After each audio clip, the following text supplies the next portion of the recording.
Hello students. So we are starting a new chapter, acid, bases and salt. Chapter number 2, chemistry.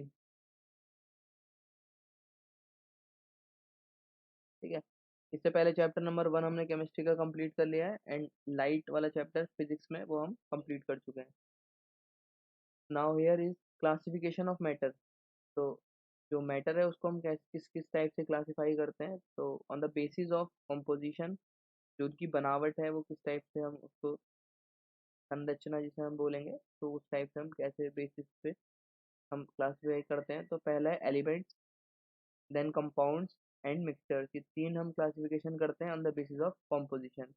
Then second इसका जो on the basis of state है, कौन कौन सी states में हम study करते हैं, तो सॉलिड, लिक्विड्स एंड गैसेस हम स्टेट में इन्हें रीड करते हैं। इसके अलावा भी बहुत सारे स्टेट्स ऑफ मैटर होते हैं, बट जो मेजर स्टेट ऑफ मैटर्स होते हैं वो सॉलिड, लिक्विड एंड गैसेस होते हैं, जिसमें हम इन सारे मैटर्स की स्टडी करते हैं।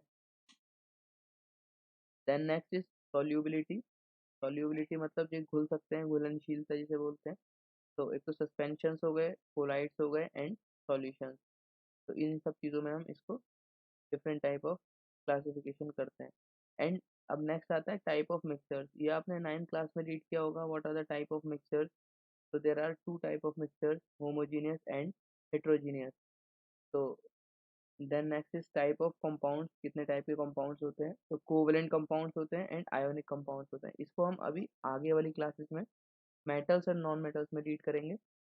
होमोजीनियस एंड हेट्रोजीनियस मिक्सचर्स हम क्लास 9th में पढ़ चुके हैं एक बार। आप लोग खुद से इसे ट्राई करिएगा, खुद से पढ़िएगा एक बार। अब आता है व्हाट इज एन एसिड। ये बहुत इंपॉर्टेंट क्वेश्चन है कि एसिड या बेस हम किस टाइप से क्लासीफाई करें, कि कौन सा सब्सटेंस या कोई भी एक हमारे पास सॉल्यूशन रखा हुआ है वो एसिड है, या फिर वो सॉल्यूशन हमारे पास बेस है, या फिर उसमें से ना तो एसिड है और ना ही वो बेस है। तो इसको एक क्लासीफाई करना बहुत इंपॉर्टेंट चीज़ है, तभी हम उसके बारे में स्टडी कर पाएंगे। तो इससे पहले हमारे पास दो कंडीशंस होती हैं। पहला होता है ionisable and second is non ionisable compound.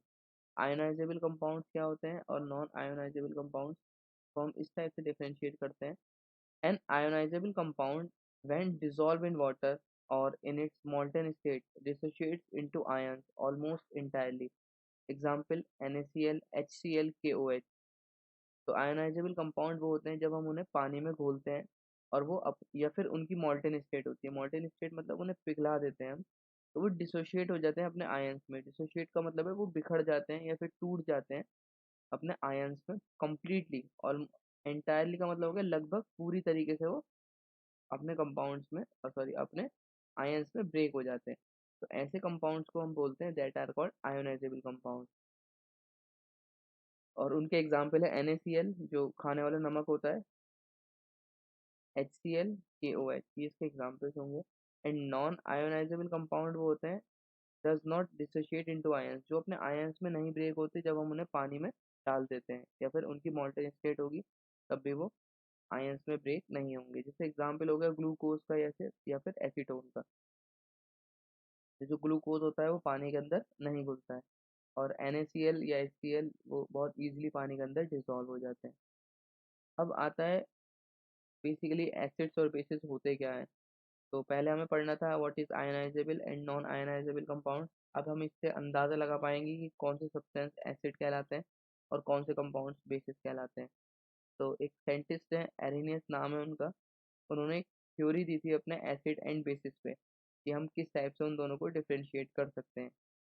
तो एरेनियस जो एसिड होते हैं वो ये बताते हैं कि व्हेन डिसॉल्व इन वाटर, जब उन्हें वाटर में डिसॉल्व किया जाता है तो वो डिसोशिएट हो जाते हैं to give H plus ion और H3O प्लस आयन। जब किसी भी कंपाउंड को पानी के अंदर डालेंगे तो अगर वो डिसोशिएट हो गया, डिसॉल्व हो गया, और वो डिसॉल्व होने के बाद H प्लस आयन देता है या फिर H3O प्लस आयन देता है वाटर के अंदर, व्हेन डिसॉल्व इन वाटर, तो ऐसे जो होंगे वो कहलाते हैं एसिड। और एरेनियस बेस वो होते हैं when dissolve in water dissociates to give OH minus ion. और जो बेसिस होंगे जब उनको हम पानी के अंदर डिसॉल्व करेंगे या घोलेंगे तो उससे हमें मिलेगा OH माइनस आयन, इसको बोलते हैं हाइड्रोक्साइड।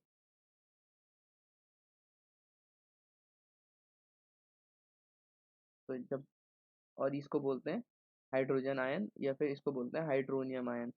तो हाइड्रोजन आयन या हाइड्रोजन हाइड्रोनियम आयन तब हमें मिलेगा, दैट इज जब हमारे पास वो सब जो कंपाउंड होगा वो एसिड होगा, और बेसिस के उसमें हमें मिलेगा OH माइनस या फिर हाइड्रोक्साइड आयन।